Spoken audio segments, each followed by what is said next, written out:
কিছু কিছু ফেসবুক পেজটা আমি দেখতে পাচ্ছি, কেউ কেউ মন্তব্য করছেন যে আমরা ভাস্কর্য মুক্ত দেশ চাই। এর আগেও আমরা দেখেছি এটা নিয়ে কোন জায়গা থেকে এই মন্তব্য সেটা আমার থেকে আপনি অনেক ভালো বুঝবেন। ফলে আমি সামগ্রিকভাবে জানতে চাইছি যে আপনাদের দেশ ভাবনাটা এখন কোন জায়গায়, ইনক্লুডিং বঙ্গবন্ধুর ভাবনাটা নিয়ে, এবং এই জামাত বা বিএনপি এদের কি হবে, এই সমস্ত বিষয়টা। মেঘ, আচ্ছা, প্রথম আপনি আমাকে অনেকগুলো প্রশ্ন করলেন, আমি যত দ্রুত পারি একটা করে উত্তর দেওয়ার চেষ্টা করি। প্রথম প্রশ্ন হচ্ছে যে বঙ্গবন্ধু বিষয়ে আমাদের ভাবনা কি। আমি বাংলাদেশ ছাত্র ইউনিয়নের ঢাকা বিশ্ববিদ্যালয় সংসদের সভাপতি। 15ই আগস্টে শেখ মুজিব খুন হওয়ার পরে প্রথম যে ছাত্র সংগঠনটি তার বিরুদ্ধে শোক মিছিল করেছিল, সেই হত্যার বিরুদ্ধে, তার মধ্যে আমার সংগঠন ছিল।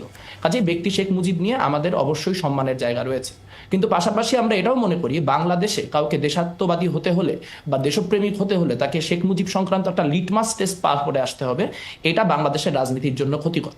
বাংলাদেশের রাজনীতি বহু দিন ধরেই বিভিন্ন রকম কাল্ট ভিত্তিকতা, যেরকম আপনাদের দেশেও আছে, ধরেন মোদি একটা কাল্ট, মমতা একটা কাল্ট, এরকম কাল্ট ভিত্তিকতা আমাদের রাজনীতির বহু ক্ষতি করেছে। কাজে আমরা সেই কাল্ট ভিত্তিকতা থেকে উত্তরিত হতে চাই।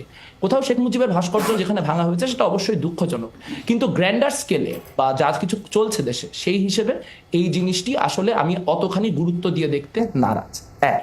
দুই হচ্ছে ভাস্কর্য ভালো না মন্দ, অনেকে বলছে ভাস্কর্য ভেঙে দিতে চায়। হ্যাঁ, বাংলাদেশে তো একটা রক্ষণশীল এবং প্রতিক্রিয়াশীল গোষ্ঠী আছে, তাদের ভাস্কর্যের উপর ক্রোধ আছে, কিন্তু তার বিরুদ্ধে অসংখ্য মানুষ রয়েছে যারা এই আন্দোলনের মূল শক্তি, যারা অনেকে বামপন্থী, অনেকে লিবারাল, অনেকে অ্যাপলিটিক্যাল।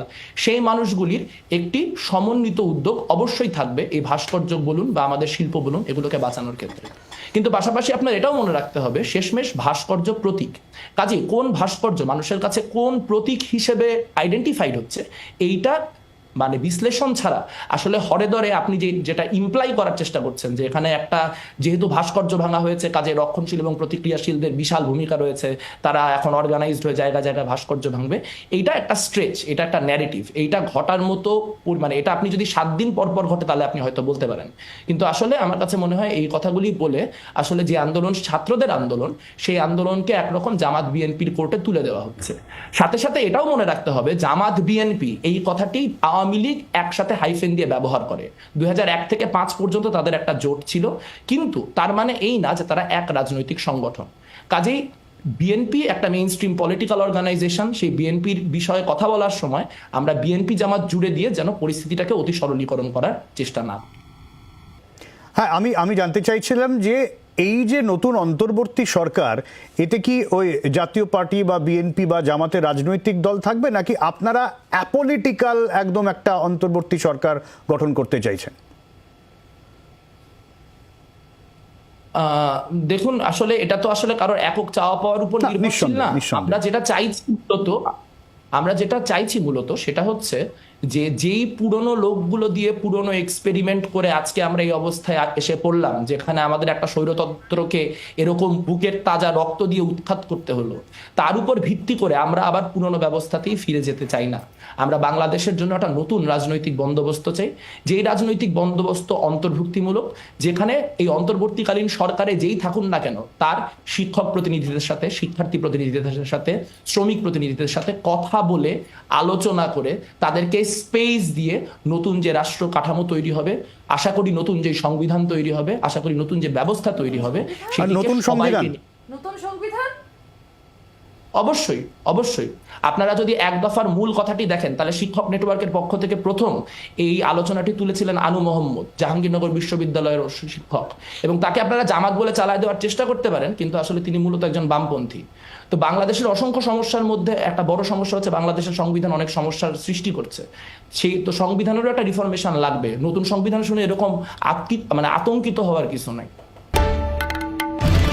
বাংলার আওয়াজ, বাঙালির আবেগ, জি 24 ঘন্টা। ছাত্র আন্দোলনে ভারত বিরোধী প্রচুর স্লোগান উঠেছে ছাত্র আন্দোলনে, সেটা কিন্তু পরবর্তী পর্যায়ে নয়, কোটা বিরোধী আন্দোলনে। এবং যেহেতু তুমি সেই ছাত্র আন্দোলনকে তুমি রিপ্রেজেন্ট করছো এবং আজকে সেখানে তুমি তোমার দেশের প্রতিনিধি হয়ে, ছাত্রদের প্রতিনিধি হয়ে তুমি ভারতবর্ষের একটা চ্যানেলে বসে তুমি তাদের ছাত্রদের কথা বলছো, সেখানকার মানুষদের কথা বলছো, সংখ্যালঘু সংখ্যাগুরু উভয় পক্ষের মানুষের কথা বলছো, তাদের জ্বালা যন্ত্রণার কথা বলছো, যেভাবে ভোট করতে পারেনি, ভোট দিতে পারেনি তাদের কথা বলছো। সেখানে একটা বাংলাদেশের অন্তর্বর্তীকালের একটা ছাত্র আন্দোলনে ভারত বিরোধী স্লোগান কি করে আসে? মুক্তিযোদ্ধাদের কোটা দেওয়া হবে কি দেওয়া হবে না সেটাতে ভারত কি ভূমিকা পালন করছে? 1 নম্বর। আমি আমার দেশের সরকারকে কি বলবো কি বলবো না সেটা নিশ্চয়ই তোমাদের মাথা ব্যথা নয়, সেটা ডেফিনেটলি আমার মাথা ব্যথা। এই জন্য আমাদের মাথা ব্যথা যে আমার পার্শ্ববর্তী দেশে যেটা হবে, যেটা আমার বিজেপির দিদি বলেছেন যে পরাস বর্ডার, এবং তোমরাও জানো এটা পরাস বর্ডার, প্রচুর বর্ডার সিল করা হয়েছে, প্রচুর বর্ডার আইডেন্টিফাইড বর্ডার, কিন্তু আমি নাম গুনে গুনে কয়েকটা বর্ডার বলে দিতে পারবো যে বর্ডারগুলো শুধুমাত্র পুকুর পাড়ের বর্ডার, রাস্তা এপারে আসা ওই পারে আসা বর্ডার। ওই বর্ডারগুলো নিয়ে কি বলবো? ওই বর্ডারগুলো তো আমাদের নজরে রাখতে হবে ভাই। আমরা জানি না ভবিষ্যৎটা। হ্যাঁ কিছু বলছিলেন, বলুন। হ্যাঁ, না, ভারত বিরোধিতার প্রশ্ন দেখেন, আসলে এটা করতে গেলে আপনারা মন খারাপ করেন। মানে ভারত বিরোধিতা তো ব্যক্তি মানুষের বিরোধিতা না। মানে আমি নিজেও, আমার ছাত্র সংগঠনও ঢাকা বিশ্ববিদ্যালয়ে ভারত বিরোধী চিকা বা ভারত বিরোধী গ্রাফিতি বলে একটা গ্রাফিতি বলতে পারেন, আমরা মাওলানা ভাসানীর একটা গ্রাফিতি করেছি, যেখানে লেখা আছে যে মানে পিন্ডির জিনজির ছিন্ন করেছি দিল্লির গোলামি করার জন্য নয়। এখন আপনার কাছে মনে হইতে পারে ও আচ্ছা, এটা তো তাহলে কি মানে তাহলে ভারতের সাথে আমরা শত্রুতা চাচ্ছি? বিষয়টা খুব সিম্পল। বাংলাদেশের সঙ্গে ভারতের যে সম্পর্কটা সেটা কি বলবো বন্ধুত্বপূর্ণ বা সমমর্যাদার সম্পর্ক না। আমি একটা সহজ প্রশ্ন করবো, একটা সহজ প্রশ্ন করব। ঠিক এই মুহূর্তে দাঁড়িয়ে যদি আপনাদের জিজ্ঞেস করি, আপনাদের সঙ্গে ভালো সম্পর্কযুক্ত যতগুলো রাষ্ট্র আছে তার মধ্যে যদি 1, 2, 3 বলি, তাহলে প্রথমে আপনারা কোন দেশকে 1 নম্বরে রাখবেন? হ্যাঁ, আরেকবার বলুন। যদি বাংলাদেশের সঙ্গে ভালো সম্পর্ক এরকম রাষ্ট্রর একটা লিস্ট করি, খুব গোদাভাবে আমি যদি জিজ্ঞেস করি আপনাকে, 1, 2, 3 ভালো সম্পর্ক কোন রাষ্ট্র আপনারা মনে করছেন যে বাংলাদেশের পাশে দাঁড়াবে, বাংলাদেশের আন্তর্জাতিক মহলে বাংলাদেশের সঙ্গে থাকবে, কোন দেশটাকে আপনারা 1 নম্বরে, 2 নম্বরে এবং 3 নম্বরে রাখবেন? না, এই লিস্ট করার তো কোনো দরকার নাই, কারণ আমি তো ভারতের সাথে সুসম্পর্কের কথাই বলতেছি। মানে আমি জাস্ট একটা ইনফরমেশন চাইছি আপনাদের।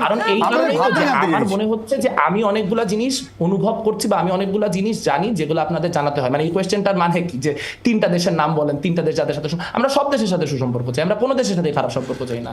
Friendship to all malice to none, মানে ওইটার কোনো বিষয় নাই এখানে। কিন্তু প্রশ্ন হচ্ছে সেই সম্পর্কটা কি রকম? সেই সম্পর্কটা কি আধিপত্যমূলক, যেখানে একটা শক্তি আমাকে ডমিনেট করছে, যেখানে আমার ন্যাশনাল বর্ডার এবং আমার যে চুক্তিগুলি হচ্ছে সেই চুক্তিগুলি অসম, নাকি এমন একটা সম্পর্ক হচ্ছে যেটা আদতেই বন্ধুত্বের সম্পর্ক, যেখানে 2 দেশের নাগরিক নিজেদের সমমর্যাদা সম্পন্ন মনে করতে পারছেন? That is the question. দীর্ঘদিন ভারতের সাথে শুধু আওয়ামী লীগ আমলে না, ইভেন বিএনপি আমলে, যারা মুখে অনেক ভারত বিরোধিতাও করেছেন, বা তার পূর্ববর্তী এরশাদ আমলে বাংলাদেশ রাষ্ট্রের সাথে ভারতের যে রাষ্ট্রের যে সম্পর্ক, সেই সম্পর্ক খুবই আধিপত্যমূলক ছিল। আমরা চাই বাংলাদেশের মানুষের সাথে ভারতের জনগণের বন্ধুত্ব, এবং যেই নীতিগুলি নেওয়া হবে, যেই চুক্তিগুলি করা হবে, সেই চুক্তিগুলির ক্ষেত্রে ক্ষমতার এক ধরনের সাম্য। That's it. বাংলার আওয়াজ, বাঙালির আবেগ, জি 24 ঘন্টা।